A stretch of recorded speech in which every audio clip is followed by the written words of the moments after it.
Assalamu alaikum warahmatullahi wabarakatuh. Siku nyingine ya tarehe 28 ya mwezi wa 12 mwaka 2025. Leo nimekuleteeni mada nyeti kabisa, ni vipi utamjua mchawi. Inawezekana ukawa unakaa naye, unaishi naye, anakulea, umemuoa, amekuoa, lakini mbaya zaidi, kuna saa nyingine mtu anaweza kuingizwa kwenye uchawi hata yeye mwenyewe akashindwa kujifahamu bila yeye kujua. Wako watu, watoto, vijana, mabinti wameingia kwenye uchawi na wamehudumu kwenye uchawi kwa miaka 10, miaka 20 wako ndani ya uchawi. Kuna wengine wamekuja kujijua baada ya kuzeeka kwamba wenyewe ni wachawi. Kwa hiyo pia nitaeleza dalili zake. Kama uko kwenye uchawi, dalili gani ukiziona basi utambue tayari upo kundini. Kwa hiyo ambatana na mimi moja kwa moja kwa ajili ya kupata elimu zaidi. Dalili mojawapo huenda sio rasmi, lakini pia ni dalili ya hawa watu wanapenda kuchukia jua.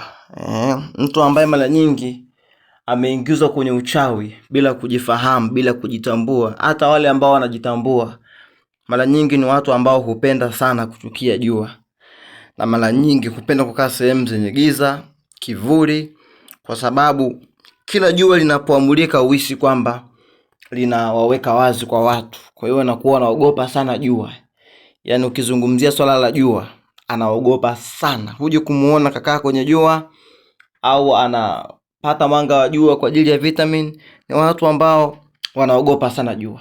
Kwa hiyo hii ni dalili nzuri na ni dalili kubwa sana mtu kama ameingizwa kwenye uchawi, kwa sababu jua huwa linaua nguvu za kichawi. Hata vitu vyao mara nyingi hawaviweki juani, kwa sababu wakiviweka kwenye jua huwa vinapungua nguvu. Hii ni dalili mojawapo. Dalili nyingine, hupenda sana hawa watu kuongea peke yao. Mara nyingi huzungumza peke yao, mara nyingi huwa na mazungumzo ya siri na minong'ono. Yaani kuna wakati ukiwazingatia, ni ngumu sana mpaka uwazingatie. Utaona kama kuna vitu wananong'ona kwenye midomo. Na hii ni kama vile wanawasiliana na viumbe visivyoonekana. Zile ni nyaradi maalum, au unajua uchawi ni maneno ndugu zangu. Wewe utakapingizwa kwenye uchawi unapewa maneno. Nitakuja kuhadithia kwenye darasa lingine chanzo cha uchawi mpaka ilivyokuwa kile kisa. Uchawi ni maneno. Kuna wakati hawa wakikaa, kuna viji maneno huwa wakivinong'ona peke yao watu hawa. Dalili nyingine, hawa watu hawapendi kula kwenye makundi. Yaani wanapenda kula peke yao mara nyingi. Lakini pia vyakula ambavyo vimetoka kwenye maulidi au vimetoka kwenye dua, au vyakula ambavyo vimepikwa kwenye harusi au msiba, huwa wanaepuka kula sana vyakula kama hivi, kwa sababu vyakula hivi mara nyingi huwa vinasomewa kisomo. Mara nyingi sisi huwa tunaitwa kwenye hizi shughuli tukasomee chakula. Kwa hiyo chakula kikitoka kwenye makundi haya kwenye harusi, mara nyingi huwa hawali. Lakini pia hawapendi kula mbele za watu. Mara nyingi wanapenda kula peke yao, labda kwenye sufuria au kujitenga sehemu. Mara nyingi utaona wanachukizwa na tabia ya kula kwenye kundi. Mara nyingi ni watu wa kujitenga, wanapenda kula peke yao. Hizi ni dalili mojawapo, japo pia zaweza kuashiria maradhi mengine na dalili za shida nyingine, lakini pia ni dalili za mtu mchawi. Sifa yao nyingine watu hawa bwana, kuna wakati huwa wanaropoka. Yaani wanajisahau, alafu wanaropoka jambo ambalo wao wenyewe wanajishtukizia, au utafikiria wewe kwa nini ameongea hivi. Hayo kuna wakati anaweza akaropoka tu. Wewe unafikiria maisha yanaenda hivi hivi. Yule tabia yake mbaya, one tumemchukua sisi au tumemtoa. Ukafikiria umemtoa kivipi na mtu alikufa? Au utasikia chezea mimi wewe. Mimi ukinichezea nitafanya hivi. Yaani kuna wakati anaropoka maneno ambayo ukitafuta maana yake yani upati. Yule kamaanisha nini kusema vile? Hata pale hata wenyewe huwa wanashangaa. Yaani kuna wakati ukiwakuta kwenye yengo au wamekasirika au wako kwenye namna fulani, kuna maneno kwamba kwani wewe naye uko hivyo? Wewe ulikuwa hivi? Au wewe ungekuwa hivi? Ni kiburi chako kimekuponza? Au kwa sababu ulinidharau? Au kwa sababu umeingia kwenye anga zangu na maana umekuwa hivi? Kuna wakati huwa wanajikuta wanaropoka maneno Yaani mchawi ni mchawi tu wallahi. Mchawi anajua ajui maneno yake, yaani mchawi ni mwanga tu. Dalili nyingine, kukataa ndoa au watu wakiolewa hawadumu kwenye ndoa zao. Yaani siku mbili kaachika, na wengine hawataki ndoa kabisa. Na tabia nyingine, hata wamama ambao ni wachawi wanakuwa ni sosi kuharibia watoto wao ndoa, mpaka utashangaa kwani mama huyu anafurahi kukaa na mtoto wake nyumbani asiolewe. Yeye anaweza akaleta shiti kwa mkwewe ili kuvuruga ndoa ya mwanake, mpaka unashangaa mama ana maana gani kufanya hivi. Kumbe mwanga anamtumia mtoto wake labda kama kibakuli au kama kiti kumkalia na kadhalika.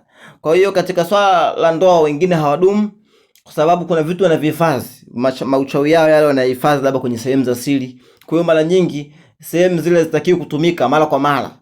Na kuna mtu mwingine kwa kitoto cha kike kibinti kitoto cha kike, lakini wakiona kina mazoea na wanaume sana, lakini si kulala, si kuwatadeti, mazoea ya kupiga story nini, yani umuelewe ujike dume au muelewi. Pia hizi tabia za mtoto ambaye amelishwa uchawi, anakuwa eleweki kwenye udume upo, kwenye ujike hayupo, yani amuelewi yani hivyo yani. Lakini kutokuingia kwenye nyumba za ibada, ijapokuwa wengi wanafanya ibada, wengi wao wanadai wanafanyia ibada nyumbani. Mimi kusali ndasalia hapa bwana. Mimi swala zangu nazifanyia hapa. Yeye mambo ya msikitini hataki. Tena ukimwambia mambo ya kwenda msikitini mtagombana. Tena saa nyingine anaweza akakwambia msikitini pale mzee fulani mchawi, yule mwanga, yule mchawi anakuhesabia. Pale wanafiki tu watupu.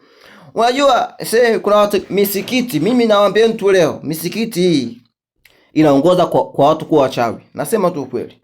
Mimi sinaletewa kesi.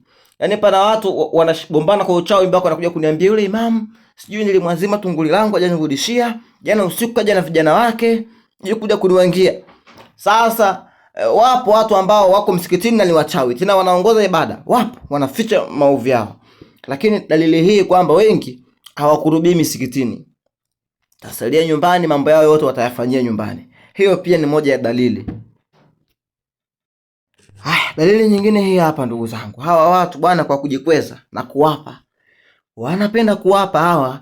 Atamwapia babu yake, atamwapia bibi yake, mimi yake ya Mungu, bibi yangu alilala kaburini, mama yangu sijui aliyekufa kule tulimzika kule, nini na nini. Wanapenda kuwapa, hatari. Swala la kuwapa tu, atakuwapia vizazi vizima vyote vilivyokufa na waliokuwa hai. Ataapa majina yote ya Mungu 99. Wanapenda sana kuwapa. Hii pia ni dalili yao ya kimaumbile, kupenda sana viapo kwa sababu wao mambo yao mengi yamejengeka kwenye viapo. Hivyo wanaamini akikuwa pia hata kama ni urongo wewe utamwamini. Pia dalili nyingine hii, kupenda wao kuwapa. Kwa hiyo tujihadhari sana na kuamini au kukubali maneno yao. Na wewe ambaye umeingizwa kwenye uchawi sasa, ujijui.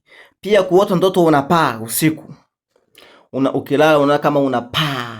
Yaani ile hali unapaa, unaishiwa nguvu, unajihisije kama unapaa. Ni dalili kwamba unatumika kichawi.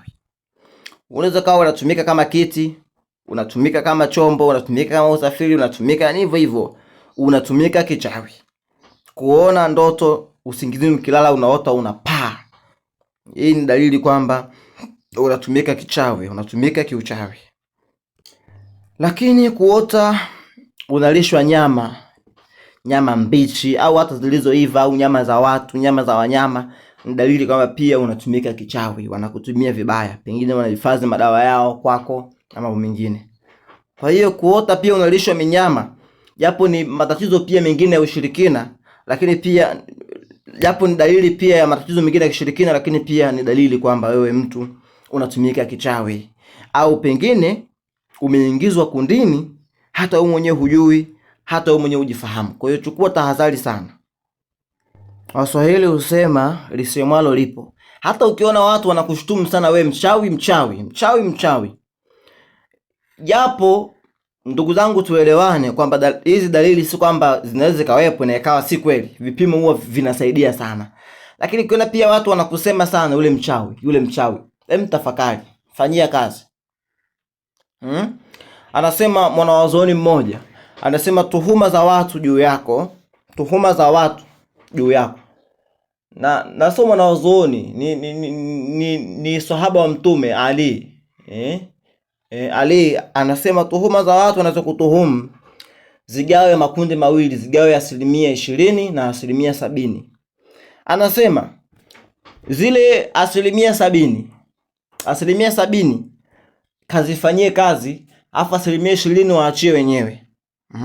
Na ukikuta kwamba umefanyia kazi unao kushutumu nao ni uongo, 70% watupia, 20% ondoka nazo, zichukue. Kwa hiyo watu pia sema fulani mchawi, fulani mwanga, mfuatilia. Sije kawa kweli ndugu yangu. Siku kashangaa umekamatwa ghafla, alafu haujui. Wewe unajua jana usiku ulilala, unakuja kukamatwa huko Katavi huko uchi. Watakupiga wenzako, watakuua. Kwa hiyo hivyo. Dalili nyingine, kuota unanyonyesha. Japo pia ni dalili kwamba unasibiwa labda na jini fulani. Lakini pia hii kuota unafanya majukumu haya ya kunyonyesha, saa nyingine hata majukumu ya kindoa, au unaota unafanyiwa tohala. Hii pia ni dalili kwamba huenda ukawa unatumika kichawi. Kuna watu fulani kutumia katika kazi zao kufanikisha mambo yao. Kwa hiyo pia unaweza ukachukua hatua, kwa sababu si dalili nzuri, hususan kwa mtu kuota haya mambo, uwe mwanamke au uwe mwanaume. Dalili nyingine, unaamka umechoka sana mpaka unasema jamani, nililala kupumzika lakini ndo kwanza bora hata nisingelala. Jana nimelala nilikuwa na nguvu zangu, lakini unaamka umechoka, huna nguvu. Mpaka unaona kana kwamba ulikuwa unafanya kazi. Lakini pia kuota unalimishwa, unafanya mikazi kama hiyo, na uamka asubuhi kweli umechoka au kweli miguu michafu, inawezekana unatumika kichawi. Wewe mwenyewe mchawi saa nyingine. Lakini pia kuamka usiku ghafla unasikia harufu. Inawezekana si harufu ya manukato, harufu ya dawa ya asili. Ni dalili kwamba hapo unaishi na mchawi au wachawi wanataka kukutumia. Kuna dawa za asili, harufu za udi na ubani zinafahamika. Lakini kuna harufu ambazo kwenye udi hazipo, kwenye ubani hazipo, yaani harufu za miti ambayo imechomwa. Pia ni dalili kwamba unatumika, lakini au hapo unapoishi unaishi na watu wabaya ambao wana tabia za kuruka, tabia za uchawi. Kwa maswali zaidi na wakaribisheni, mnaweza mkaniuliza na mimi nitakujibuni insha Allah taala.